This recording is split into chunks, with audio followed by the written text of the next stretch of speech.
Good evening, everybody, and welcome to the Covington City Council meeting for Tuesday, September 10th.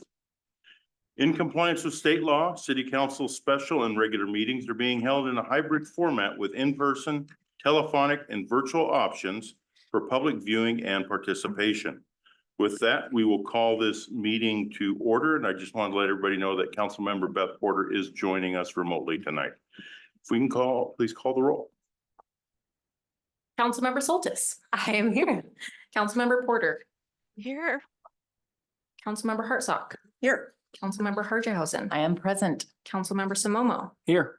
Mayor Pro Tem Smith. Here. And Mayor Wagner. Here. We have a quorum, Your Honor. Thank you. And I'm going to ask that Riley with Troop 407 come up and join us and lead us in the Pledge of Allegiance tonight. If everybody could please rise.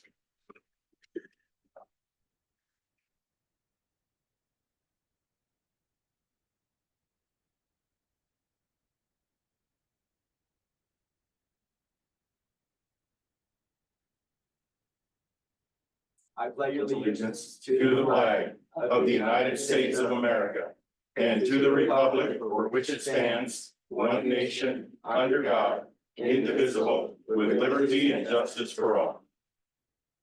Riley, thank you, and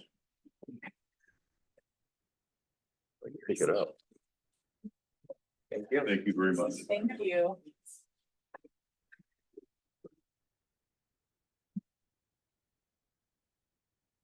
Thank you again, Riley.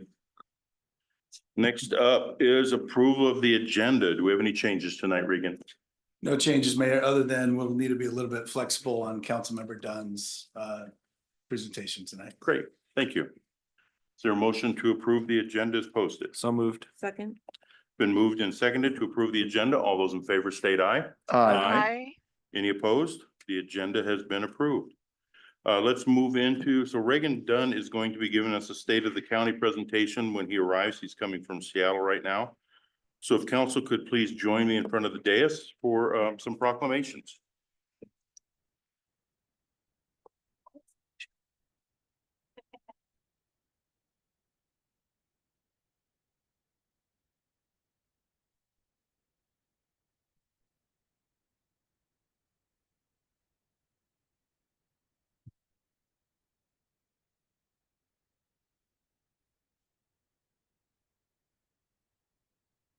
Our first proclamation tonight is for Constitution Week, and I'd like to ask Nancy Evans to please join us. Nancy, thank you for being here tonight. And you can join us right here. I have a proclamation that I'll read. All right. So whereas on September 17th, 2024 marks the 237th anniversary of the drafting of the Constitution of the United States of America by the Constitutional Convention. And whereas it is fitting and proper to accord official recognition to this remarkable document and its memorable anniversary, and to the patriotic celebrations which will commemorate the occasion. And whereas Public Law 915 guarantees the issuing of a proclamation each year by the President of the United States of America, not me, designating September 17th through the 23rd as Constitution Week. Now therefore, we, the City Council of the City of Covington, do hereby proclaim the week of September 17th to the 23rd of 2024 be Constitution Week in Covington, and urge all citizens to study the Constitution and reflect on the privilege of being an American with all the rights and responsibilities that privilege involves. And Nancy, I'd like to give you this proclamation. Thank you very much. Thank you. Is there anything you'd like to say? Well, I would like to encourage people to read the Constitution too. Some of my experience has been working with two Kurdish women who came here and wanted to get their passports. And so they have to study the Constitution. And in doing that, it was a real review for me, because for my era, because I'll be 85 in November, we all studied the Constitution growing up. And as a BAR member, it's very important to us, our country's history and our Constitution. So it surprised me, though, that so many people that I knew did not know anything about it. And I started asking some of my friends, what is the supreme law of the land? Do you know what that is? Raise your hand if you do. But a lot of you don't. It's the Constitution. So I would recommend that you read it, study it. There's books on it. You can go to the library, probably online, there's a lot on it too. But it's so interesting how our forefathers studied ancient civilizations and how they rose and fell and wanted to write something for this nation that would last for years and years and wouldn't do that. And so we have a very unique constitution, and I would advise you to study it. So everybody, including the council. Thank you very much. Hold on, Ted, I'm gonna tell the podium. Oh, all right. Let's go about that. So I show the Okay. proclamation. Of course. 1, 2, 3. Thank you. And thank you, Nancy. Yes, thank you. No.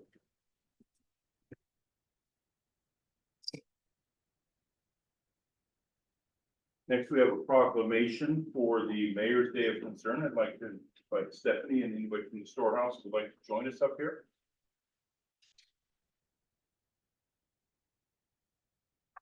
Right here in the middle.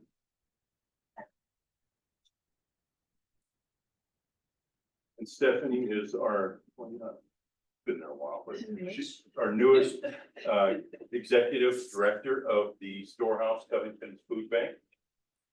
And this young man probably there just as much, working hard. So I have a proclamation.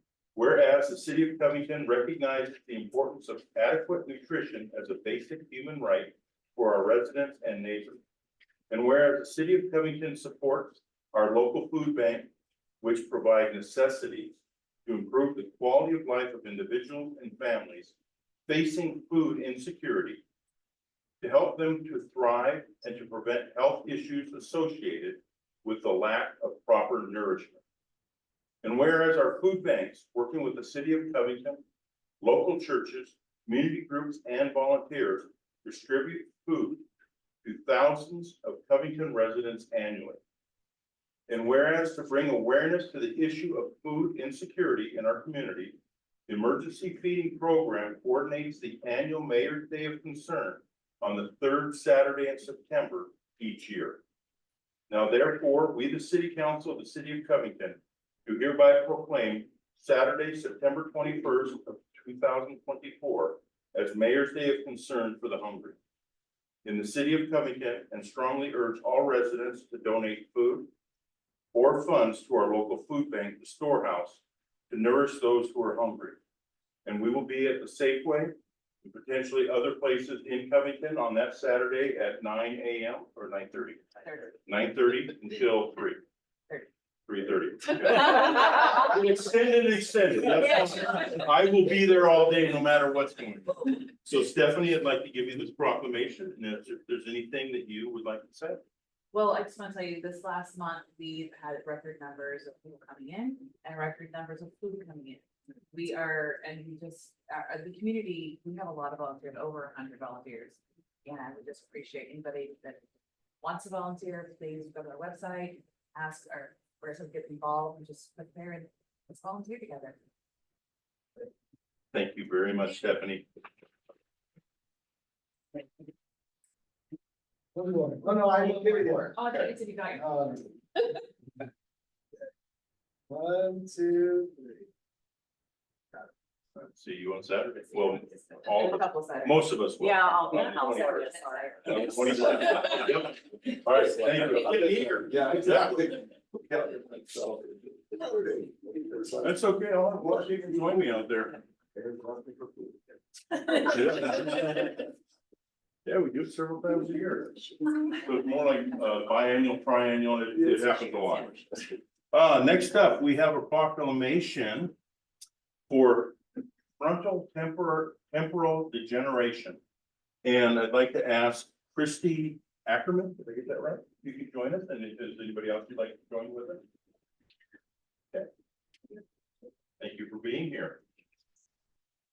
So whereas frontal temporal degeneration, FTD, is an underdiagnosed neurodegenerative disease that affects more than 60,000 people in the United States. And whereas FTD is a terminal and incurable neurodegenerative disease affecting the frontal and temporal lobes, causing impairments to speech, personality, behavior, and motor skills, which constitutes a major public health concern. And whereas FTD may strike people, between the ages of 21 and 80, with the largest percentage of those affected being between 45 and 64, rendering people in the prime of their life unable to work or function normally, with an average life expectancy of 7 to 13 years after the start of the symptoms.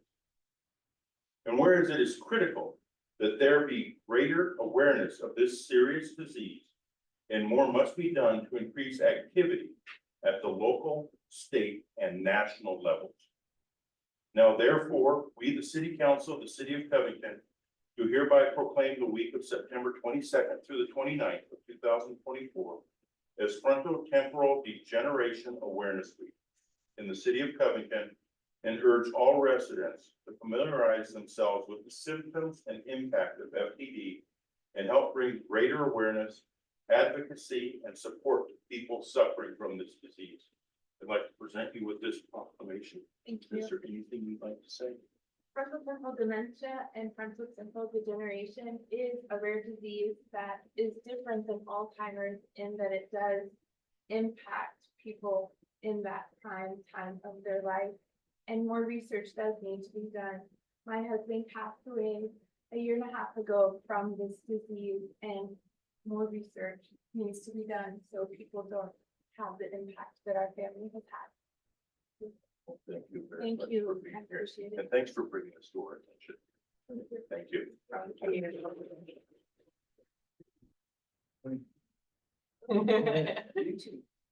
We're trying to get away. They're just probably trying to get away from me. Yeah. 1, 2, 3. Thanks, Joe. Right. No, sorry. Thank you. Well, everyone's like, yeah, we're not going. I was like, oh, I feel like right where I was supposed to be.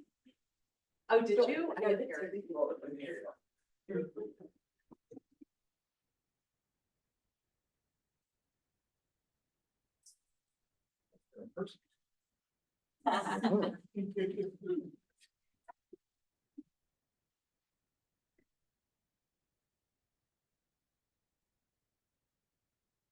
All right, thank you all very much. Next up is our first of 2 public comment periods.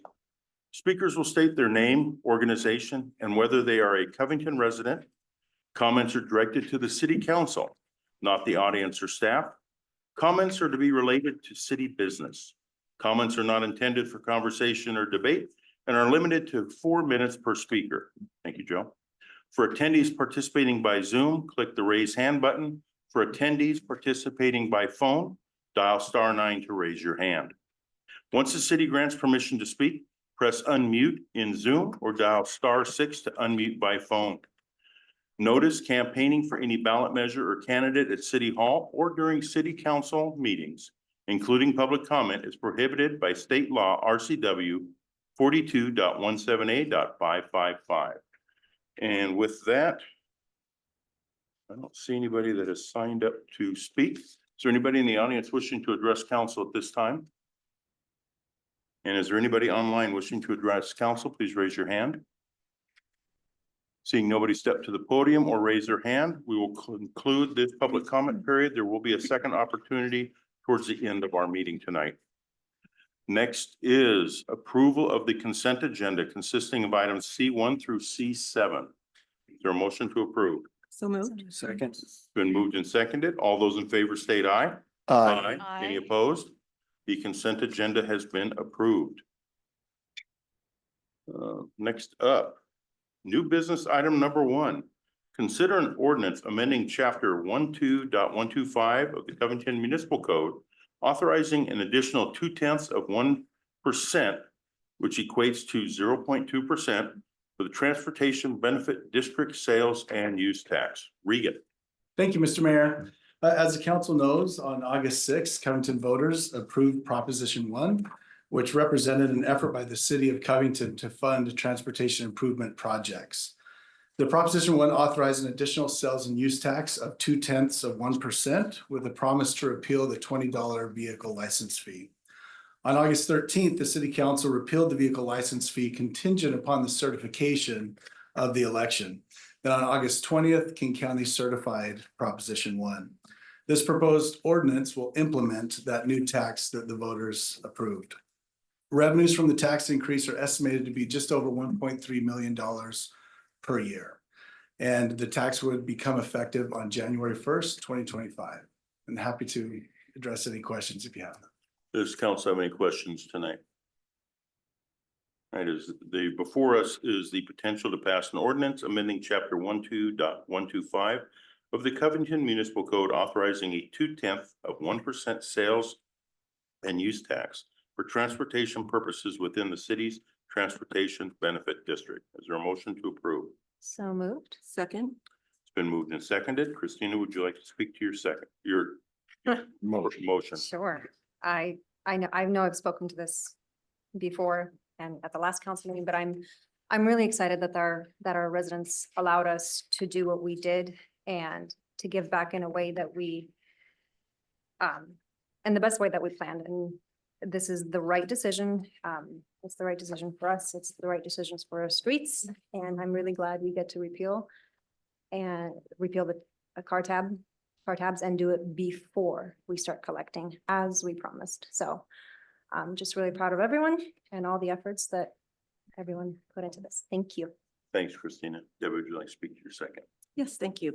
Well, we already took step 1, and that was to repeal the car tab fee. So we've made that promise, and now the voters have spoken. We had the opportunity to get out there and speak with a lot of the residents and explain to them what this tax was for and what it was to do and what it would replace. And they voted. We're excited that they understood the reason for the tax to help our street fund. And I'm excited to see what we'll be able to do with that money in the coming years. Thank you. Thanks, Debbie. Is there anybody wishing to speak for or against the motion? All right, it's been moved and seconded to pass an ordinance amending chapter 12.125 of the Covington Municipal Code, authorizing a 0.2% sales and use tax for transportation purposes within the city's Transportation Benefit District. All those in favor state aye. Aye. Any opposed? The motion passes. Thank you all very much. Next is new business item number 2. Consider an appointment to the Covington Economic Development Council. Does council wish to take action tonight? Yes. Okay. I would like to appoint Justin Van Landshoot to fill a position on the Covington Economic Development Council with a term expiring July 31, 2026. Second. Okay, it's moved and seconded to appoint Justin Van Landshoot. Jennifer, would you like to speak to your motion? Sure. So as we know, Justin has served on the council before and is a very prominent figure in our Covington community. He has great ideas and perspective on, improving the accessibility by new businesses to our community, ideas to improve the way council and CDISC interact. He had some interesting proposals that they would like a budget and threw out some fairly large numbers, but then kind of also said they would be content with something smaller. And we appreciate that transparent feedback. Never be afraid to ask for something. So the answer may not be yes, but that's okay. Anyway, I appreciate Justin's continued service, the valuable feedback he shared with council tonight. And I think he will continue to be a great asset to the committee. Thank you, Jennifer. Christina, would you like to speak to your second? Sure. I'll second absolutely everything that Jennifer has said.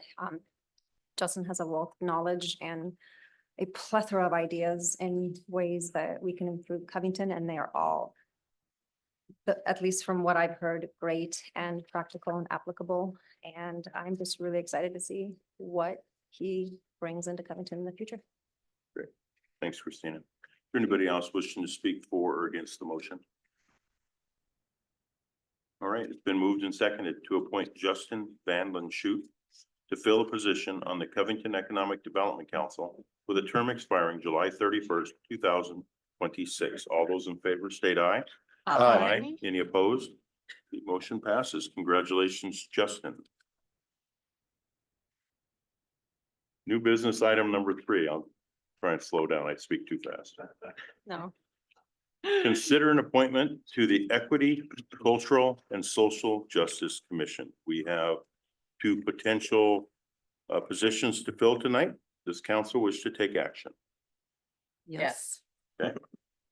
I would like to appoint Linda Berberich to fill position number 1 on the Equity, Cultural, and Social Justice Commission with a term expiring September 30th, 2026. Second.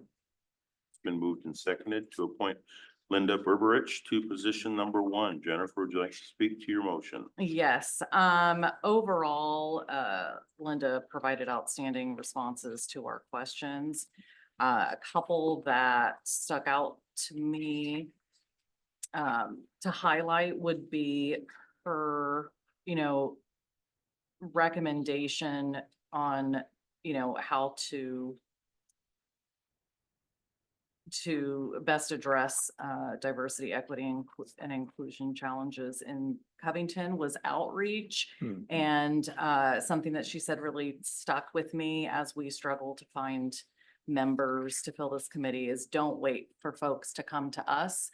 I think that her input right away would be very valuable to us as we, as a city, learn, grow, and evolve, and learn how to fill a committee that is addressing different challenges than our other committees. And she also talked about how our question about how to be an ambassador for the city. She first thing out of her mouth was diplomacy, and explained, one of her strengths is diplomatic communication and being representative of the communities that are being advocated for, represented by co-creating with them.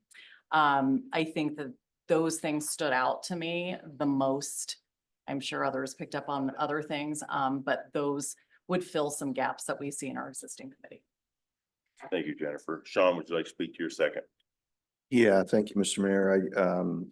I echo what Jennifer just said. And the only thing I would add is Linda has a very unique and strong background. She's done DEI work for corporations and now is a private consultant for that. So I think she'd bring a number of really good skills to this commission and understands that it is in a position that needs to be need some additional energies put into it to help it develop and grow. I was struck by her talking about her background. Been living in Covington for 20 years, but is a Canadian, but says at times doesn't feel like she belongs in Covington, which I don't want to say it hurts, but I want people in here to feel like they all belong in Covington, regardless of where they've come from or their background. So I think it's great that she's able to speak her truth and talk about that and help others that may not be able to actually voice that. So I think she'll make a great addition to this commission. So. Thank you, Sean. Yep. Is there anybody else wishing to speak for or against the motion? Oh. Beth? Yeah, just another quick observation. One of the comments that she made is that you can't always tell by looking at somebody if they're marginalized or not. And I think a lot of that has to also do with experiences and her being able to, her having that appetite to listen and ask those questions and ask the right questions, I think will be a really huge benefit to try to even get more folks involved in our community, whether on the commission or in other aspects of Covington. Thank you, Beth. Anybody else wishing to speak for or against the motion? Right, it's been moved and seconded to appoint Linda Berberich to fill position number 1 on the Equity, Cultural, and Social Justice Commission with a term expiring September 30th, 2026. All those in favor state aye. Aye. Any opposed? Congratulations, Linda. We do have a second position. Does council wish to take action tonight? Yes. Debbie? I would like to nominate Prem Subedi for, is this position number 2? Yes. Okay, thank you. To fill position number 2, excuse me, on the Equity, Cultural, and Social Justice Commission with a term expiring on September 30th, 2026. Second. It's been moved and seconded to appoint Prem Subedi to position number 2. Debbie, would you like to speak to your motion? Yes, thank you. Well, Prem is applying to refill his position, and he's already been an asset to that team. He talked about some of the things that he would like to do in his next term is to help with developing standards between Covington and King County with better coordination in how we use that lens across everything that we do, and the lens of equity and inclusion. And he also talked about that we need to do a better job of building in we call it the walkability, but he looks at this from a different viewpoint because of his situation. And not only more sidewalks, but more modern ways of getting other people around because not everyone can bike and walk.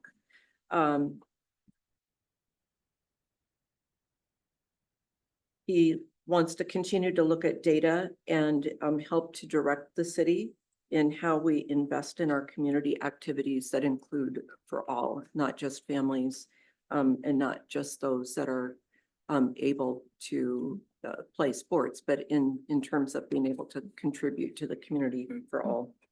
And then in talking about where that team is at right now, he did bring up some things that we already know of, and that is that the team is, the commission is somewhat in limbo. They currently don't have a leader. And we're doing, what we can to try and recruit new commission members.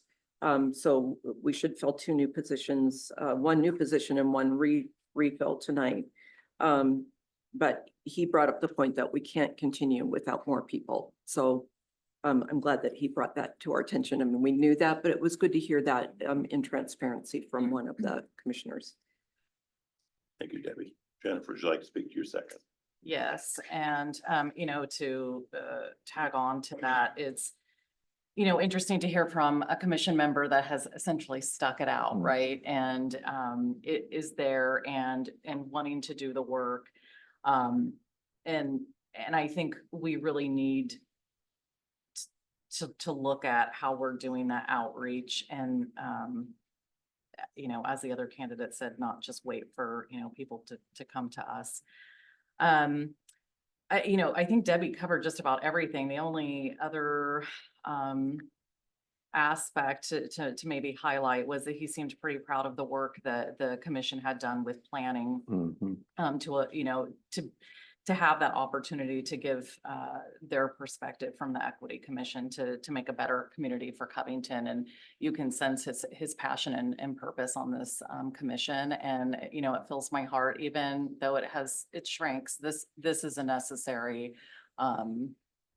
commission and we need to stick with it. So definitely wholeheartedly second the motion to nominate. Thank you, Jennifer. Is there anybody else wishing to speak for or against the motion?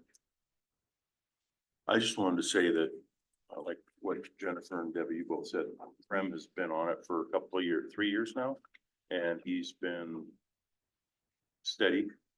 And one thing that really hit me tonight is I know that Joe and Debbie have been pushing to get more Metro out here. And Prem said that that's one of his goals is to get more Metro and more accessibility for individuals with disabilities and to help with that. So I wholeheartedly support this.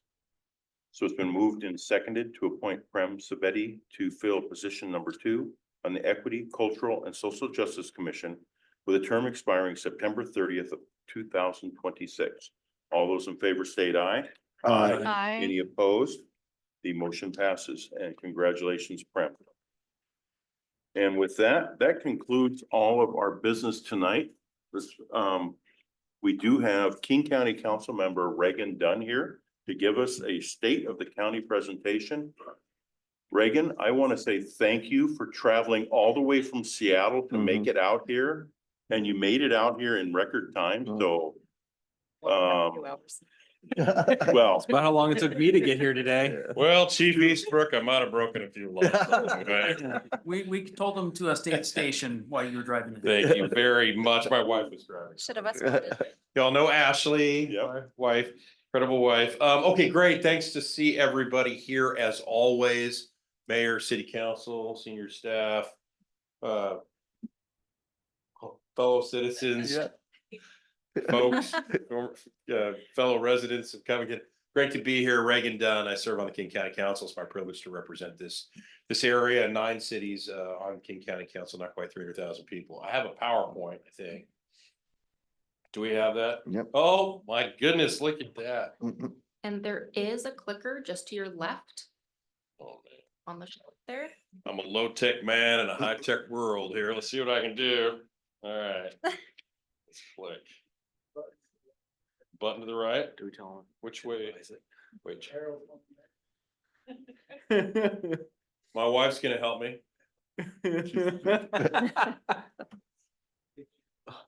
Oh my, yeah, We're gonna get this. Huh? there you go. You to drive for me? Again? She's already driven for me once. All right. Thank you, dear. I appreciate your help. I'm pretty confident I couldn't do this job without my wife. All right. I'm just pretty confident about it. So let me just go through some of the stuff that's going on at King County. As you know, almost 4 million people in King County. We're the 12th largest county in the United States. We have Seattle plus 38 other cities. And I'm privileged to represent Bellevue, Newcastle, Renton, Kent, Covington, Black Diamond, Maple Valley, Enumclaw, a few other nodes up to Snoqualmie Pass and the outskirts of Greenwater, Washington, down towards Crystal Mountain. Very little at Kent, but let me go through the next slide if I might. So I currently serve as vice chair of the council, and Dave Updegrove right now was chair of the council. Gurmai Zahala is also a vice chair, and then we're working on a bunch of different committees: local services, land use, government accountability, regional water quality, committee of the whole. And I also serve as chair of a separate government, which is the chair of the board of supervisors for the King County Flood Control District, which is about $100 million a year group of investments to sort of protect lives, homes, businesses, and property and on major river systems and stream systems throughout King County. Next slide. So the district has changed a lot. It used to be that I split the district or the city of Covington a bit with Pete von Reichbauer, and Pete lost that in the last redistricting. And then I took over a huge portion of that Enumclaw Plateau now. I go right out to Auburn, and there's a significant population in there that wasn't in my district before, but is really part of the community of interest, which is the Enumclaw Plateau. So glad to have it. I lost some of Renton, which was probably okay to Dave Updegrove. Gained a little bit of Bellevue where I grew up, but the 2020 census had us at 251, and we are now getting close to 300,000 people in the district. Next slide, please. Let me talk about some of the substantive issues facing King County that I think are significant. Now, you know about a lot of this already, but let me refresh your recollection of some of this. That graph you see there that started in 2014 and goes through January 1 of this year are the overdose deaths in King County. Okay. Those are all the drugs, combined overdose. And you'll see that about 4 years ago, that number starts to spike. And in fact, reached nearly 1,400 deaths last year. So that's nearly 4 people dying every day in King County from an overdose. It is increasing exponentially, a 209% increase between 2019 and 2023. That graph is what a public health crisis looks like. Now, you'll hear debate about other kinds of public health crisis, Some have great merit, others don't have as much merit. But in this case, it's a real one, and I was proud to put legislation forward to declare that a public health crisis. Very significant challenges that we're trying to overcome. And we have put a lot of resources with the Department of Public Health towards trying to bring that curve down. And we may have some good news. 2024 may not be a continuation of that exponential increase. We might in fact be below 2023. That would be good. I'll talk about some of the stuff we're doing, but next slide, please. So driven a lot largely by fentanyl, and then also methamphetamine, and particularly when those two are mixed, that's where you get the highest level. In that last slide, it's the purple. You'll see that increase over the years of fentanyl. It is a synthetic opioid. We've seen that 880% increase in fentanyl deaths in 2019 all the way up. Having been a former federal prosecutor, narcotics prosecutor in Miami, Florida, and here in Washington State as well, much of this product is being manufactured by the cartels internationally, particularly south of the border, and then brought up through cartel distribution networks into our community. And it's not just, Percocet or one or two drugs. It's all of the drugs that people, Vicodin and Percocet, Tylenol 3, are now being counterfeit to look like the original drug. And so the challenge we have is that if you don't get a prescription from the pharmacist, chances are it's counterfeit. And because of the quality control in the vats, particularly down in Mexico, where this stuff is mixed, you might mix it up and you might have an intense amount in one corner of the vat that's put in pills. And then, it's 100 times more lethal than other types of opioids. So that's what's happening to this overdose population. Quality control distributed by the cartels, and not yet enough information out there. Next slide, please. So what we're trying to do is get that information out to the public in a lot of different ways.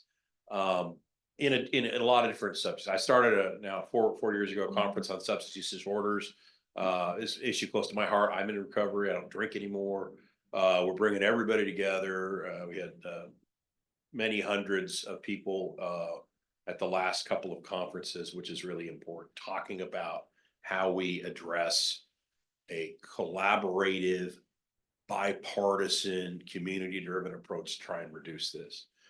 With a lot of different sort of tools in our arsenal, not just the conference, but anti-stigmatization campaigns for people who have gotten sober and are trying to build their lives back. We won some awards on that. Go to the next slide.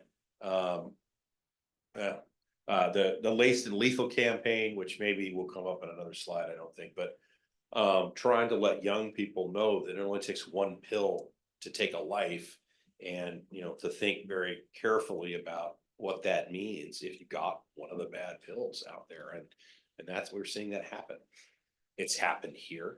I know for a fact in the school district, in Tacoma School District, in all the local school districts, there are deaths that are happening because of this. So the more that we can educate the public on those risks, the better. But like anything, access to treatment, access to peer support, counseling, outpatient, inpatient, intervention as appropriate, all of it is part of the global solution.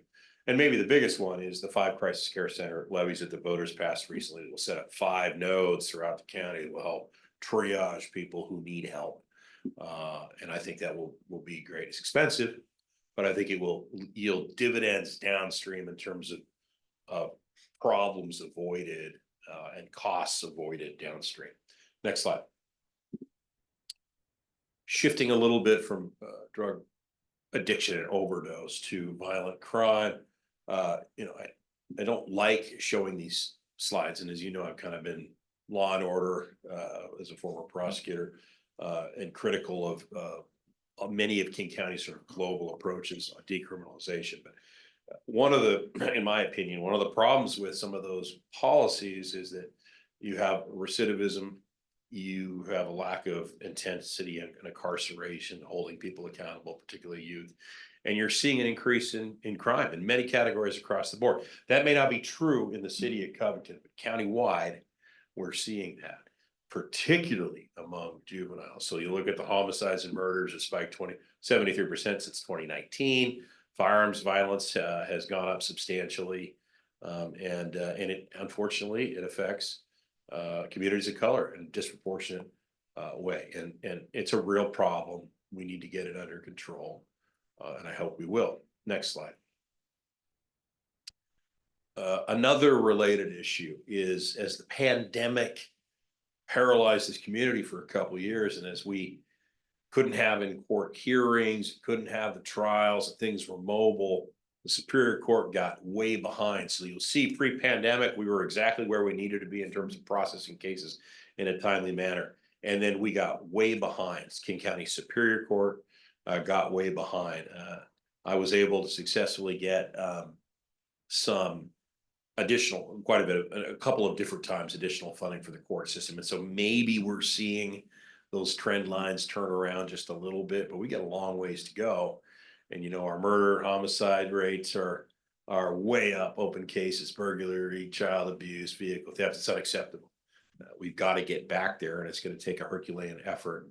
And I think by our Superior Court, our District Court, to bring that back to a manageable way so that these cases are processed, that people have an incentive to plead guilty, or to help with active investigations in some ways.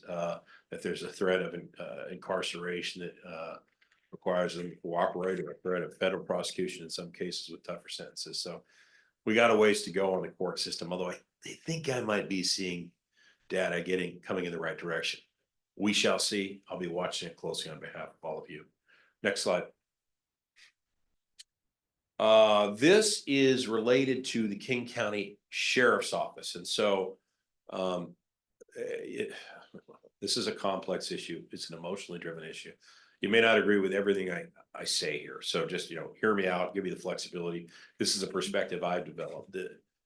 The sort of the defund, disarm, and disparage the police effort that was made, particularly in Seattle, hurt King County's deputies as well. A lot of folks decided that they had had enough, and they moved on to other jurisdictions across the country. There were a few other things like the vaccine mandate and others things that gave reason for King County sheriff's deputies and other staff to leave.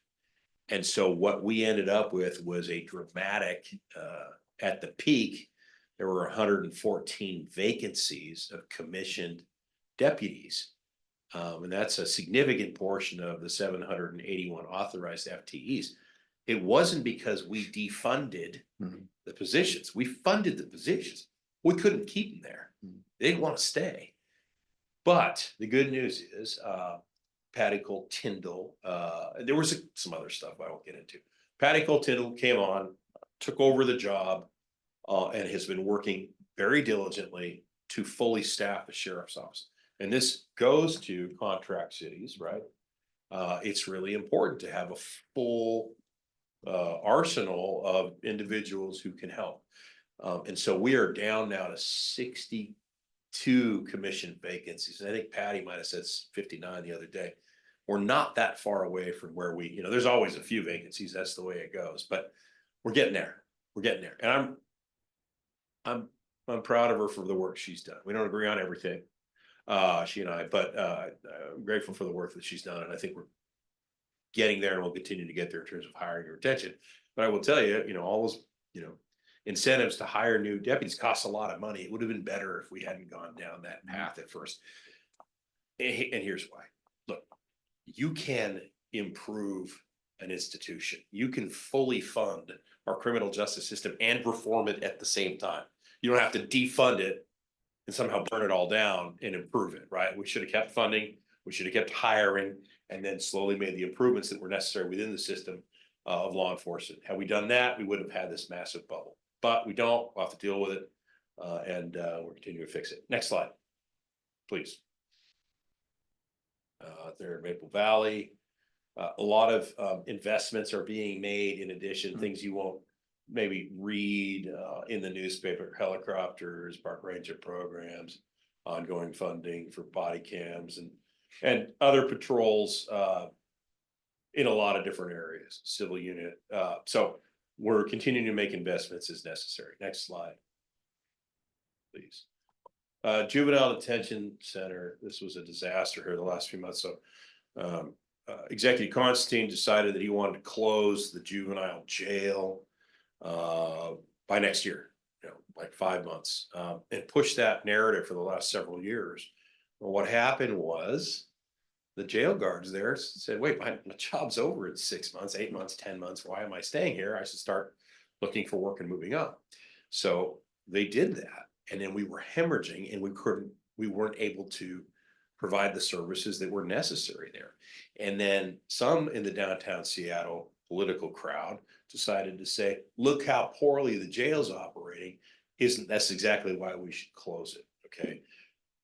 The problem is a significant portion of the young people that are in those jails are there for homicide. They are there for murder. They're there for rape. They're there for sexual assault. They have a continuing pattern of predatory behavior that makes them dangerous. And, we're talking about 15, 16, 17-year-old men in most cases that are hardened. You can't close the jail. And the alternative plan that was proposed by the executive was unsecured respite houses in communities across the county, including maybe right here or in Kent, for murderers and rapists. It just is not realistic. Como News Poll said 97% of the people support keeping the jail open. Well, yeah, of course. So I don't know how we did it, but I got the council to vote unanimously to keep it open last week, 2 weeks ago, something like that. They couldn't weather the storm of the media. It was obviously they were way out of touch. And Dow continues to double down on trying to close that thing down. I think he's out of touch on that issue. He lost that fight. Superior Court judges have told me, since state law gives them the authority to run the jail, they just delegate it over to the executive, that they will issue an order to also keep it open. So there's nowhere for the executive to go on this. But now they are talking about closing down the King County adult jail. Okay. Now they want to shrink it and put it in Soto. Do you know how hard it is to cite these facilities? You cannot. It's like putting a level 3 sex offender in your neighborhood. It's just not going to go anywhere. So we'll continue to fight that. Obviously we need to work on other things like alternatives to incarceration for lower level offenders. We need to work on those kinds of programs, but you cannot take the most dangerous group and release them out into the public while they're awaiting trial for murder. Right? It just isn't realistic. And the fact that it even passed the last test concerns me. But here we are. We won that fight. That was a victory. Hard fought. Next slide, please. Regional Homeless Authority, has been a real challenge. It was very much going in the wrong direction. And the point in time count, there was a 20% increase in homelessness last year over this year. It continues to get worse. We keep doubling down on failed policies. We're trying to build an individual apartment for every homeless person in the county when we could be doing congregate shelter options and exist. You've seen all the politics. The last regional director resigned. We have just hired a new one from the federal government. Jury's still out on that, but I hope that they are willing to make some of the tough choices that need to be made to solve the homeless problem. We've got to focus on things like mental health challenges. 73% of our homeless population suffer from serious mental health challenges. That's a fact. 64% suffer from self-reported substance use and addiction. Okay, so there's some other problems. Job training, it's more like 80% or 85% on those data, but that's self-reporting numbers.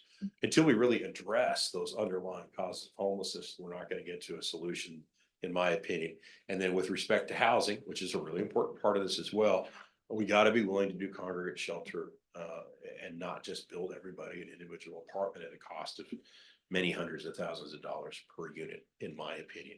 So I hope that the failed policies that clearly don't work and that are making sort of Seattle a dead end street for the nation's homeless policies pivot a little bit more to some empirically proven methods of reducing homelessness. So we'll continue to fight, and I'll continue to keep you up to date on that.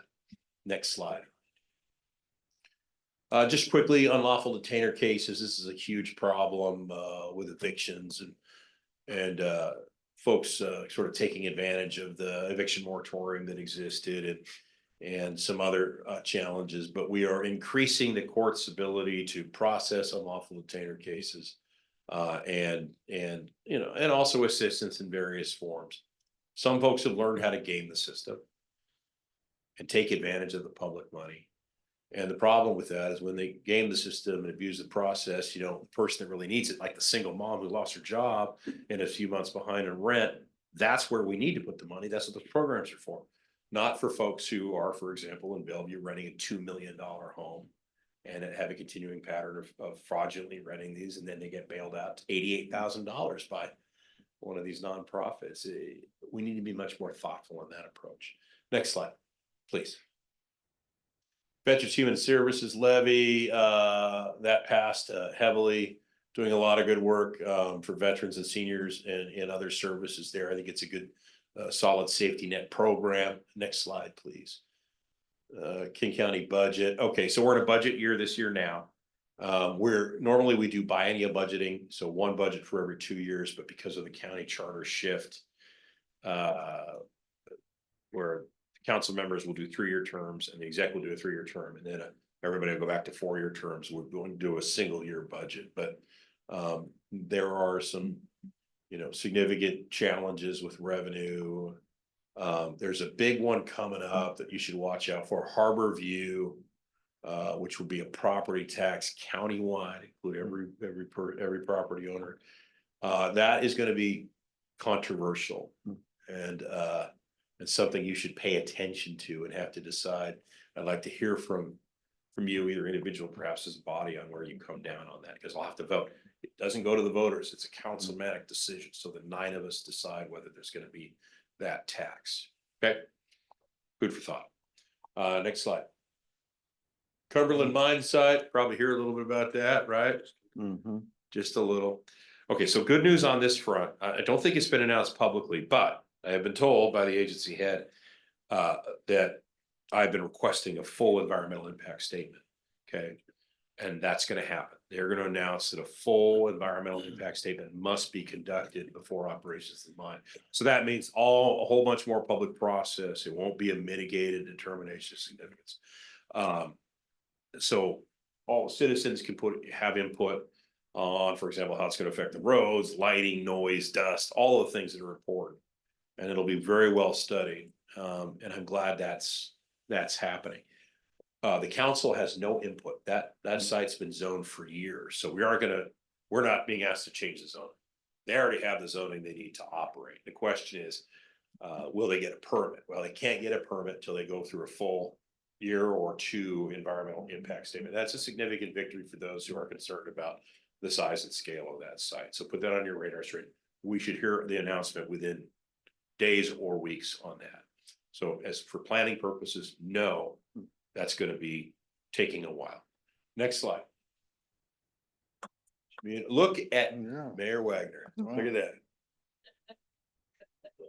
This is the pool. We got some. Jeff twisted my arm and said we need some money for the pool. We got the pool. A few other things. I mean, we got aid for the pool to help out a little bit. So those are some of the grants that we're done and proud. And your mayor does a really good job of making sure he lets me know when there's resources that need to come to this community. And that's one of my jobs, because if it isn't coming to Covington, it's going to Shoreline or Seattle or somewhere else. Gotta come here. We gotta fight for it because they're your tax dollars to begin with. So we want to bring it back. So we're working on that local stuff. Next slide, please. Community investments. There we go. There you are, looking good there. This is I don't remember how big the grant was. I can't read the check. There you go. All right. So $2,500, right? We got City Covington, Covington Storehouse, Kent School, we got the Chamber, we got amateur sports grants and a few other things. We'll continue to do our best to give you the resources you need. And I ran into Margaret Harto today, swearing in District 37. And Fire thank you commissioner. for that. No, yeah, happy to do that. But Margaret bent my ear about an overpass. We were talking about, she's coming to you, to talk about an overpass. Pedestrian overpass over 272nd. I listened and I made no commitment because it's your call. Okay? All right. It's your call. Not mine. All right. Parks and open space, aquatic center. We'll continue to bring resources there. That grant awarded for 2.5 million. That's the picture Jeff and I were in. Let's see.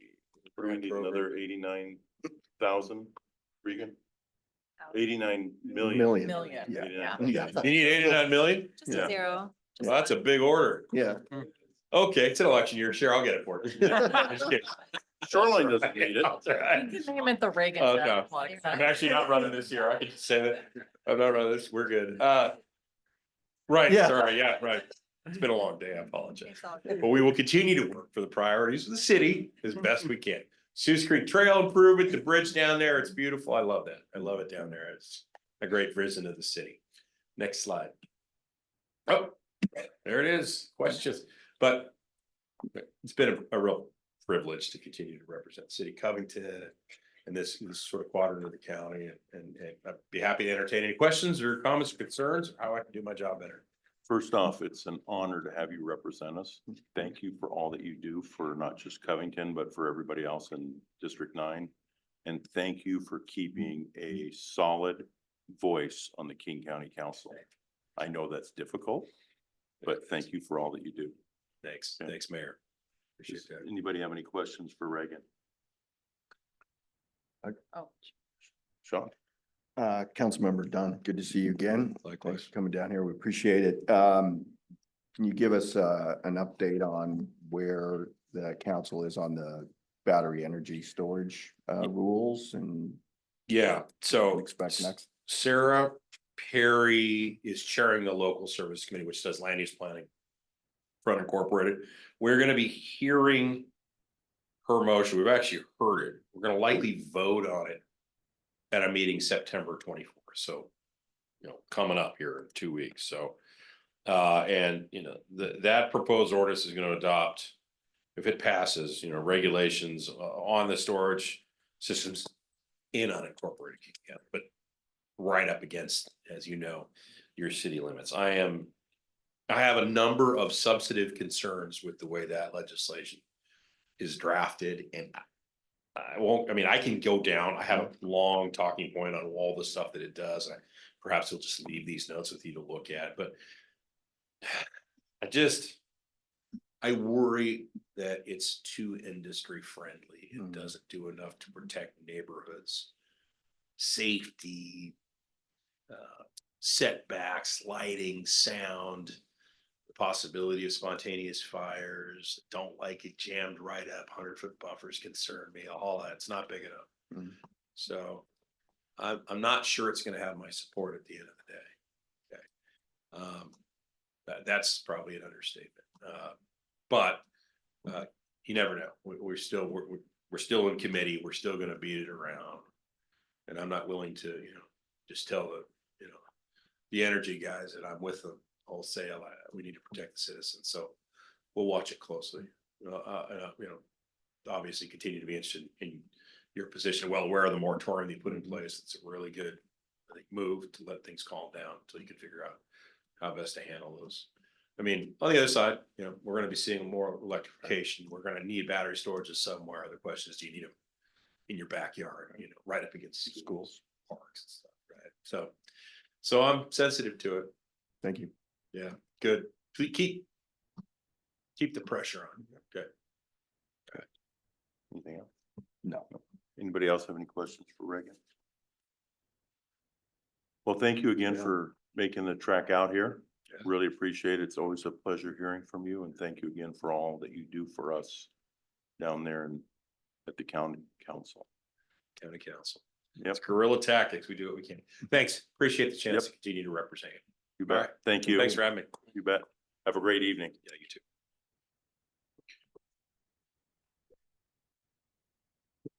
Next up is future agenda items.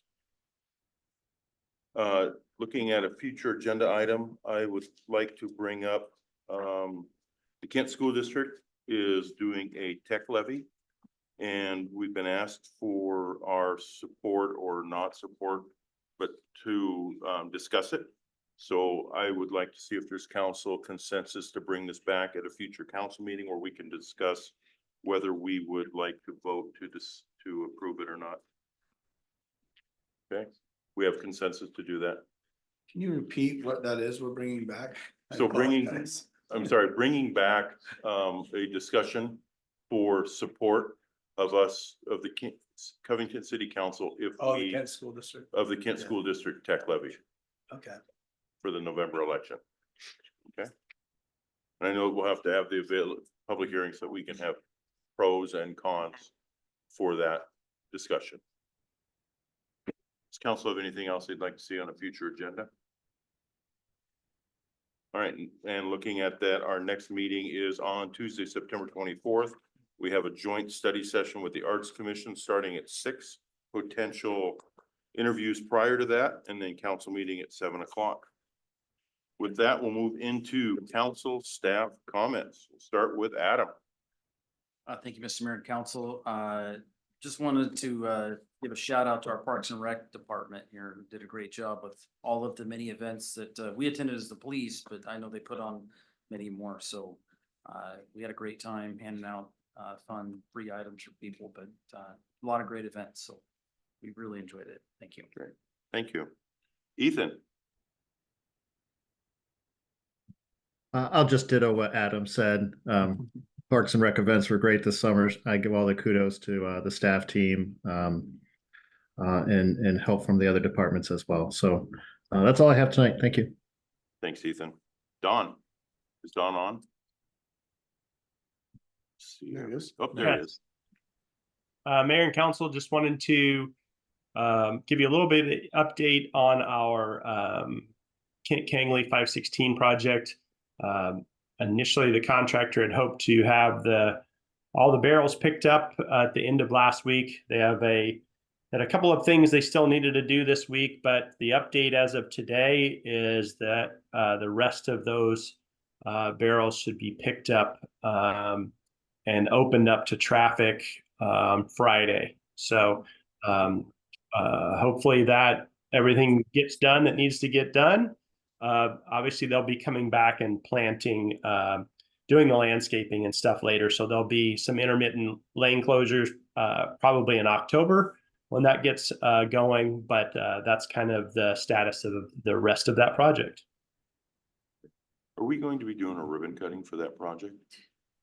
Would Yeah. you like to do a ribbon cutting for that Yeah. project? As long as we're not closing and blocking lanes. Maybe a christening with champagne.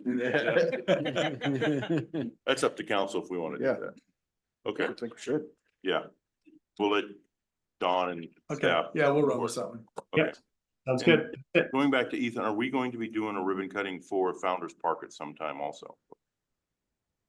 Yes, that's on the to-do list. We're just waiting for PSC to install a transformer. Okay, Yep. thank you. And I didn't mean to cut you off, Don. Was there anything else? Nothing else. Thanks, Don. Selena. Good evening, Council and Mayor. 3 things for you tonight. Just a heads up that the hearing examiner made his final decision on the first big project at Lake Point. So that is 170 dwelling units on 143 lots. What that means is that there's attached units out there. And there's about 16.75 acres of that 200-acre site. They're also moving on the boulevard. So, if you want to park at the top of the hill and look down, you'll see additional movement going on there. They are busy. The second thing I have for you is if you get any calls about folks going out and looking at trees in our public right-of-way, we have our climate action grant, and one of the items that we're doing is a public tree survey of just the trees in our right-of-way on our major arterials. So those are just the trees that Don's team goes out and takes care of on the regular. We're not dipping into the neighborhoods. The grant's not big enough for that. And those are managed differently, generally by HOAs or adjacent folks. So more to come. There'll be a cool report that comes out of that, and we'll actually have GIS shaped files for those trees in our right of way. So super cool. So if you get calls, send them my way. And there'll be more briefing on that in a future council meeting. There's about 4 projects underway with that money. And then the last thing I have for you is I just want to kindly remind the council that we have a joint session with the Planning Commission on October 8th. And if you have not already and want to do so, please provide me any comments you have on the comprehensive plan. That was given to you this summer as your summer reading. And so I will take any form, bullet point, margin markups. If there's something like, I just want to talk about housing, you know, that kind of level, that will help inform our agenda for that joint meeting. And maybe we have a ribbon cutting on the comp plan as well. I love it. All right, that's all I have tonight, council. Thank you. Thanks, Selena. Casey. Oh, Don has his hand up. Yes, Don. Sorry about this. I just wanted to make sure I made a clarification of something to be good information about the project. Still on the south side of the bridge, the entrance that goes into that little driveway that goes just past the bridge there, that goes into Kent Springs, right there, that access. There is the fish habitat issue that we've had there, where that has to be a fish crossing. And so the agencies notified us this week that they are not intending on giving us a permit this year for that. So that work is going to be delayed until next year. So when we can get another fish permit. And so we're still working out the details of that as far as the best way to handle that, with whether that is going to be a kind of a change order, so to speak, or remove that out of the work for our current contractor and have a separate contract, or hold that open until that work's going on. Some of that has to do with responsibility and all that stuff's getting worked out. So, but wanted to give you a heads up, the roadway's open and all that good stuff, but we're still dealing with environmental pieces on that side still. Happy to follow up with anything if anyone has any questions in regards to that. Thank you. Don. Casey. Casey on? She's not on tonight. Okay. Mark. There's no executive session tonight, and I have no further comments. Thank you so much. Thank you, Mark. Regan. I think the comp plant does deserve a ribbon cutting. You know, it's a lot of work. At least cake, so. maybe cake. And at least some cake. As you know, we put together, per council's request, information on local improvement districts and how a neighborhood could go about implementing an LID to improve infrastructure like sidewalks that we've talked about in Timberlane. We've provided all that information to the Timberlane HOA, and recently Don and I met with the board, the HOA board there, to discuss what the process would be, because they've collected some funds to kind of do some improvements, but not enough, nowhere near enough to bring it up to code. And so we said the first step is to gauge support from the owners, because they're the ones that would have to approve this LID. So they informed us that they're going to run a survey through Facebook, their Facebook group in the HOA, to at least gauge what the support would be for an LID, and then they'll get back with us so we can determine next steps based on that support. So I just wanted to make sure council was aware that was happening. Yeah. Did we determine approximate estimate of cost to bring those up to code? Don, you provided them some rough estimates, right, for that work? Yeah, I've been doing that. I'm planning to bring that back to council. I think if you did just the one side for Timberlane, and then but both sides of the clubhouse, so 191st, whatever the road is that goes changes names a few times. If you did both of those, it's about 600,000 to 760,000 in that range to do that work. And that's to bring them up to code through the entirety of the HOA or just 191st and the road? in Just front of those them? sections, yeah. Okay, Primarily those two main sections. it's honestly less than I was expecting, And it's only on one side though, too. especially on Timberlane, because the other side has already been overgrown and is Correct. A not lot. really visible at all anymore. I didn't even know it was there. Okay. And Okay, I plan to bring a more of an update and stuff, more information that I can share with council. all right, thanks, Don. Anything else, Regan? That's all. Thank you. Okay. Krista? Good evening, council. I don't have anything this evening. Thank you. Thanks, Krista. Christina? The town hall. Have we had a meeting since? I don't think we have, right? That was, I'm really glad we moved that from a Friday, and I think our attendance could have been better, but considering the fact that we moved it to a Monday night.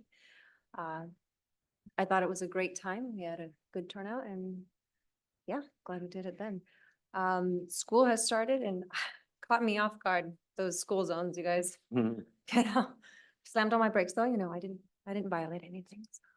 But school is in full force and our home is adjusting tremendously this year. So we're really excited and I'm just looking forward to fall and everything that it brings with it. Thanks, Christina. Beth? Yeah, thank you. Just super excited as I was driving through Covington today and stopped at the stoplight at Fred Meyer and City Hall, looking down Kent Kangley to the east, and way off in the distance you can see the pavement, 4 lanes wide, and it was a different look, but it was really exciting. And thank you so much for that update on when at least the barrels will be moved and folks can start traveling in all of those lanes. I had the opportunity to attend the domestic violence initiative task force meeting today before my health went sideways. Had a lot of really great information, had a chance to network with some folks in Kent, and I'm sure I'll have some conversations with Chief, just curious where they're at with that. But providing additional resources for folks that if they need to call or get assistance with a domestic violence situation. And some other interesting statistics they talked about were like secondary or indirect violence scenarios that they kind of lump in to helping solve that problem, such as, a couple gets into a fight, one of them heads to the bar and they're charged up, and one person might come up and have an altercation with them, and that's the trigger for, say, a shooting or some such thing. And because it was linked and triggered originally by a domestic violence situation, it kind of falls under that purview, which was interesting for me to hear about that. But speaking of domestic violence, we do have the Purple Light Night event for Covington on Saturday, September 28th. There will be, I know the Girl Scouts are doing their Adopt a Street litter cleanup on Wax Road a few weeks prior. Will help get the walking route nice and tidy for folks coming to our city. So 5:45 for the walk registration, 6 p.m. for the walk, and we'll probably kick off the ceremony for the tree lighting around 7:20 so that we can light the lights at 7:30. And I'd encourage everybody to attend, even if you don't want to do the walk, just to show your support for people who are experiencing domestic violence, to celebrate people that have come out of that kind of a scenario, and just show support for the community.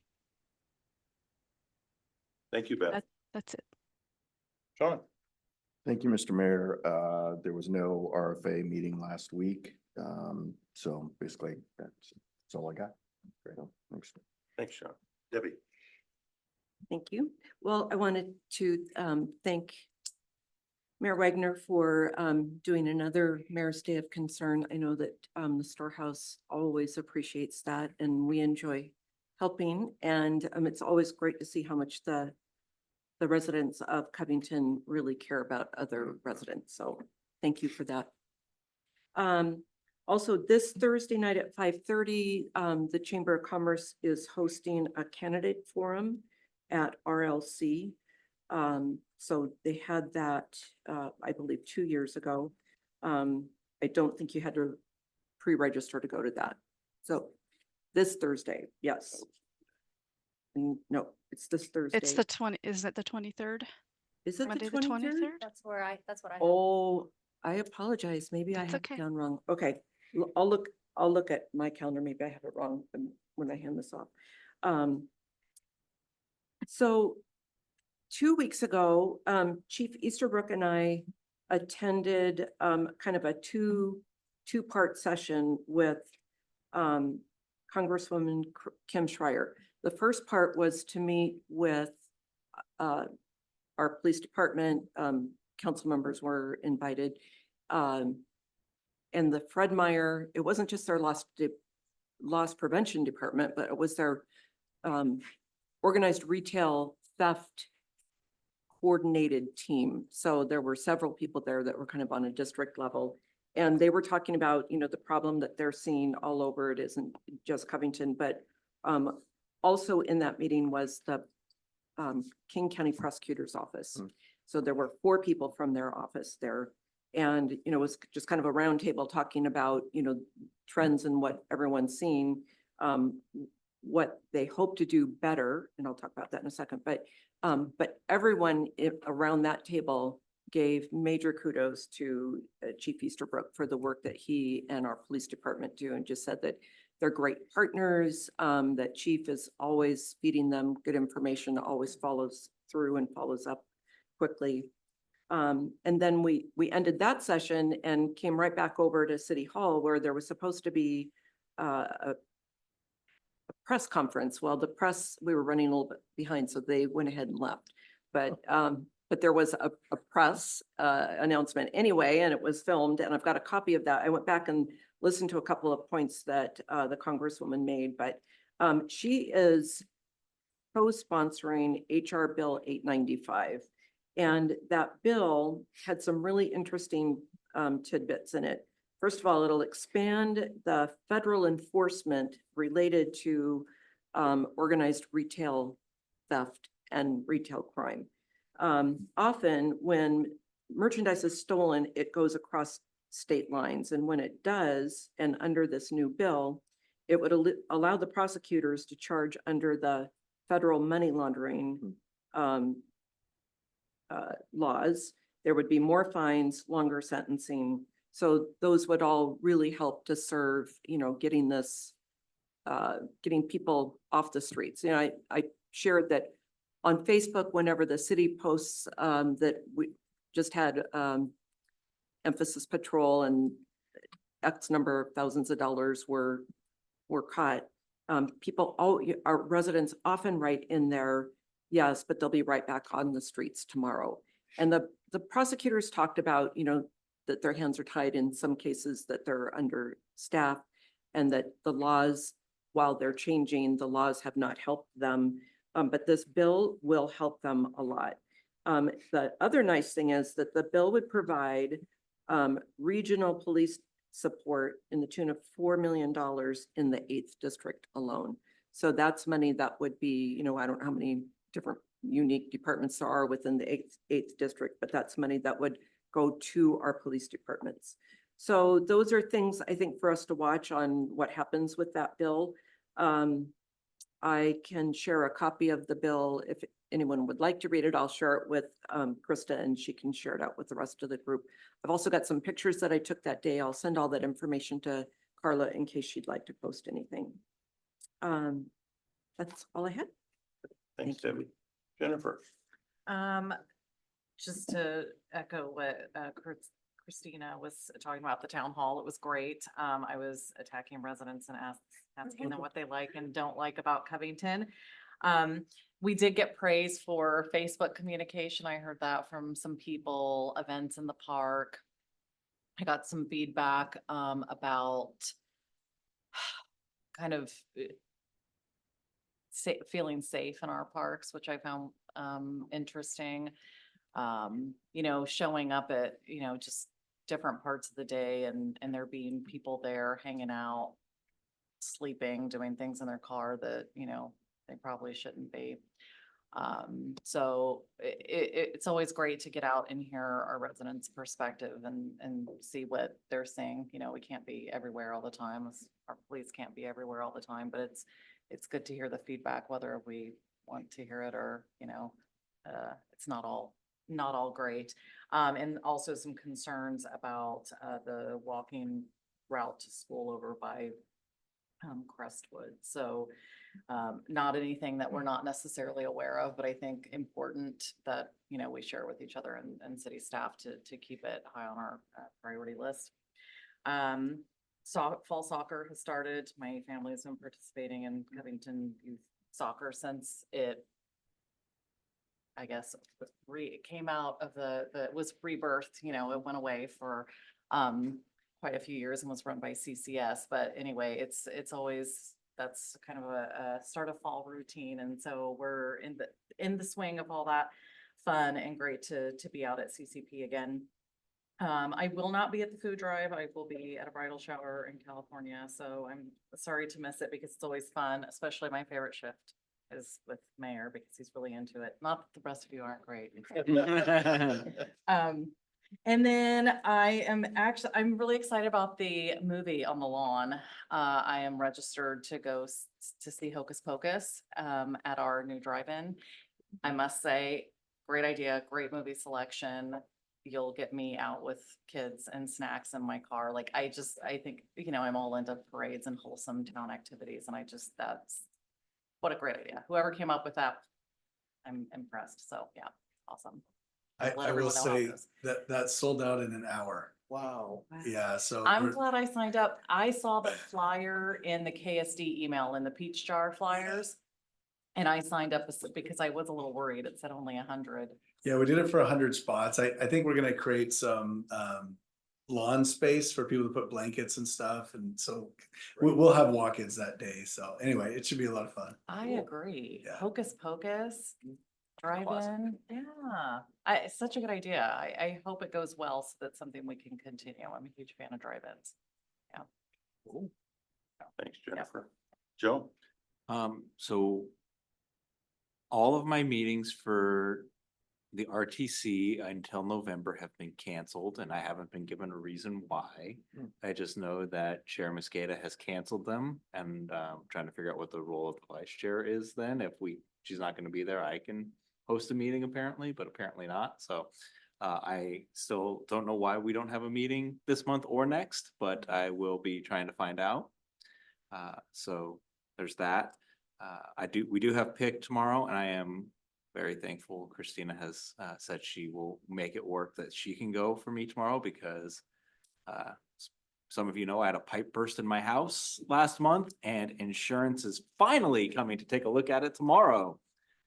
The pipe has been fixed, luckily, but insurance is coming to look at it tomorrow and I have no idea how long they'll be there. So driving from Seattle back to Covington and then off to Mercer Island for PIC tomorrow was just too much for me. So I thank you, Christina, for taking that meeting for me. Other than that, the town hall in the park, I thought it was great. Some good questions were asked by some residents. I think the cookies were a big hit. I know I would have gladly taken some home, but I also know that they wouldn't have made it home if I had brought more than the 2 for the kids. So I thought that was a great event. I thought the residents were really enjoying the taco truck as well. That may have been the driving factor, not learning about the city. It was the taco truck. That might have been it. But I think we definitely need to do that every year. It was a great time. And other than that, I am looking forward to Mayor's Day of Concern. I will be on the first shift with the mayor. So I'm looking forward to seeing what we can do this year. I'm very hopeful that we can I'm hopeful we can set some new records and I'm hopeful that food lasts for a very long time because people will be able to get it without needing the assistance. But I know that in case, so I'm hopeful we can help as many people as possible. So. Thanks, Joe. Can I correct myself? Yeah. I apologize. I had the date, I have it on my calendar on two different dates. So, but I think you guys are right. You all had it on the 23rd, so I'll take it off for Thursday. Sorry. I just wanted to reiterate what everybody's said already about the town hall. That was, even by changing it to a Monday night, I was very pleased with the attendance for our first town hall that we did.